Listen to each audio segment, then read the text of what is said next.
어떤 사회건 사람들이 모인 곳은 나름대로의 집단이 형성되게 됩니다. 가족이라는 집단, 직장이라는 집단, 아파트 분녀회라는 집단, 동창회라는 집단 등등. 사람이 있는 모든 곳은 이처럼 각각의 공통점과 유익을 위해 일정한 목적을 가지고 모임을 합니다.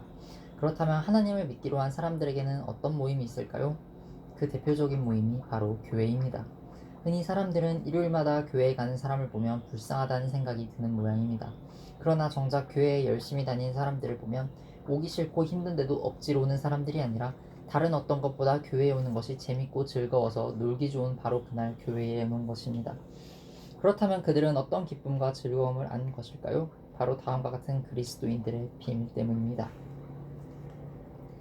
군대에 교만한 신병이 한 명 들어왔다. 이 신병은 도무지 군대의 모든 것이 마음에 들지 않았다.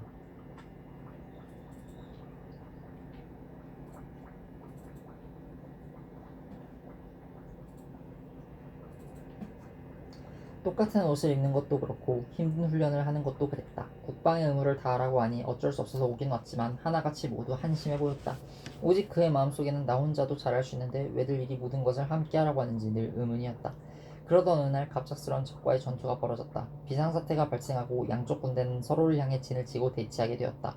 서로 적들을 향해 신경전을 벌이고 있을 무렵 이 신병이 툭 튀어나가더니 저까지 것 나 혼자 되치를 수 있어! 라며 일어나 총을 쏘아대기 시작한다. 그러자 곧 모든 적군들이 아군을 벗어나 혼자 서 있는 이 신병을 향해 일제히 총을 쏘았다. 결국 신병은 총에 맞았고 이 신병을 구하기 위해 아군들은 열심히 반격을 가했다. 그리고 그 신병을 사랑했던 한 동료가 용기를 내어 뛰어나가 그 신병을 데리고 들어왔다. 그러나 이미 이 신병은 너무 많은 피를 흘리고 있었다. 모두들 그를 살리려 최선을 다했지만 결국 그 신병은 쓰러져 죽고 말았다. 서로 대치 중인 전쟁에서 자신의 부대 밖으로 뛰쳐나간 행동은 자살 행위와 같습니다. 그것이 혼자 싸우러 나가건 안 싸우겠다고 혼자 도망가건 결과는 마찬가지입니다. 우리가 예수 그리스도를 믿을 때 우리는 하나님의 편이 되는 동시에 사탄에게는 적군이 된다는 사실을 기억해야 합니다. 보통 사람들은 예수님을 믿기 전에 내 맘대로 살았다고 생각하지만 사실은 전혀 그렇지 않습니다. 모든 인간은 사탄이 기뻐하는 생각과 일을 하든지 하나님이 기뻐하시는 생각과 일을 하든지 둘 중 하나만 할 수 있기 때문입니다. 쉽게 말해 선과 악 사이에서 내가 어떤 쪽을 기쁘게 선택하느냐의 문제인 것입니다. 그런데 그동안 사탄이 기뻐하는 것을 당연하다고 생각했던 인간이 예수님을 믿은 후 하나님이 기뻐하시는 것을 하려고 하니 사탄이 얼마나 속이 아프겠습니까? 때문에 사탄은 우리를 가만두지 않는 것입니다. 그러나 걱정하지 마십시오. 이 사탄의 공격을 막을 수 있는 울타리가 있습니다. 그곳은 바로 믿는 사람들이 함께 모이는 공동체인 교회입니다. 하나님은 이처럼 우리가 공동체를 이루어 사탄의 공격을 막을 수 있을 뿐 아니라 승리할 수 있도록 모든 것을 준비해 두셨습니다. 혼자서 싸워 이길 수 없기 때문에 함께 모여서 함께 도우며 이겨가도록 하신 것입니다. 그래서 우리는 교회라는 공동체 안에 소속되어 있어야 안전합니다.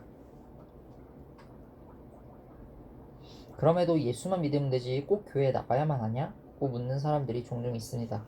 영접하고 구원만 받았으면 됐지 꼭 교회까지 다녀야 하느냐는 것입니다. 물론 그들의 말처럼 우리가 예수님을 믿는 순간 천국 백성이 되는 것은 사실입니다. 그러나 예수님을 믿었다고 해서 곧바로 천국 백성답게 살 수 있는 것은 아닙니다.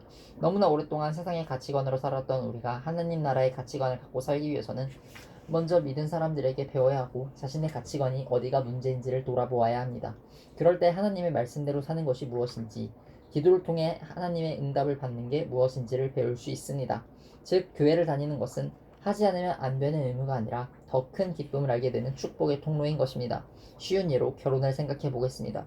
결혼은 두 사람이 함께함을 전제로 합니다. 그래서 결혼식에서 기쁠 때나 슬플 때나 검은 머리 팥불이 될 때까지라는 주례사를 하는 것입니다. 함께하는 기쁨과 축복을 알게 해주는 것이 결혼이라는 말입니다. 그런데 난 결혼식은 올리지만 같이 살진 않겠어. 남편 노릇하기 싫거든. 이라고 한다면 그 말이 가당키나 한 말이겠습니까? 하나님은 우리를 하나님의 가정으로 부르셨습니다. 뿐만 아니라 우리를 형제와 자매로 부르셔서 영적인 가족이 되게 하셨습니다. 혼자서 절대로 싸울 수 없는 싸움, 이것을 하나님은 아셨습니다. 그래서 우리에게 주신 선물이 교회입니다. 사탄은 항상 혼자 있는 성도를 넘어뜨리려 합니다. 그게 너무나 쉽기 때문입니다. 감정을 가지고 있는 우리는 예수님을 믿었다고 해도 가끔씩 찾아오는 옛 습관의 유혹과 허무함, 그리고 죄책감 등에 휘둘릴 수 있습니다. 그럴 때 주위에 아무도 없다면 얼마나 쉽게 자신의 감정대로 생각하고 느끼고 일을 처리해버리겠습니까? 하지만 누군가가 함께한다면 더욱이 자신의 입장을 이해해주는 어떤 사람이 있다면 얼마나 힘이 되겠습니까? 이처럼 예수님을 믿는 우리는 항상 하나님과 함께 그리고 다른 성도와 함께 있어야 합니다. 그래야 영적 전쟁에서 승리할 수 있는 것입니다. 에베소서 3장 9절에서 10절에 보면 사도 바울은 구원받은 자들에게 주어진 교회 공동체의 놀라운 비밀에 대해 다음과 같이 말합니다. 하나님께서는 나에게 만물을 창조하신 한 분, 곧 하나님 안에 숨겨진 진리에 관한 계획을 모든 사람에게 전할 임무도 맡기셨습니다. 하나님께서 이렇게 하시는 목적은 교회를 통해서 하늘의 천사들에게 하나님의 무한한 지혜를 알게 하려 하시는 것입니다. 쉬운 성경. 위 성경 구절을 보면 하나님이 숨겨진 비밀스러운 계획을 알리시기 위해 교회를 사용하고 계심을 알 수 있습니다. 즉 교회를 통해 하나님의 백성을 보호하고 유지시키고 인도하시는 것입니다. 그 뜻과 원리대로 지금의 교회 또한 한 공동체를 이루어 서로를 격려하고 함께 극복하고 함께 누리며 살고 있습니다. 이것이 하나님께서 하나님의 자녀들을 돌보시는 아주 효율적인 방법이며 선물입니다. 그렇다면 이제는 하나님의 자녀인 우리가 어떤 원리로 승리할 수 있는지를 살펴보도록 하겠습니다. 시속 80km로 달릴 수 있는 구간을 멋진 승용차 한 대가 160km로 달리고 있었다. 멀리서 속도 측정기로 측정하려던 경찰관이 이를 보고 속도를 위반한 그 외제차를 향해 갓길로 서라고 신호를 보냈다. 외제차 운전자는 경찰을 보고 속도를 줄인다고 줄였지만 워낙 과속을 했던 터라 경찰관 곁을 지나치고 말았다. 운전자는 속도를 줄이며 백미러를 보았는데 경찰관은 계속해서 갓길로 세울 것을 지시하고 있었다. 승용차 운전자는 이대로 도망칠 것인가 아니면 순순히 멈출 것인가를 순간 고민했다.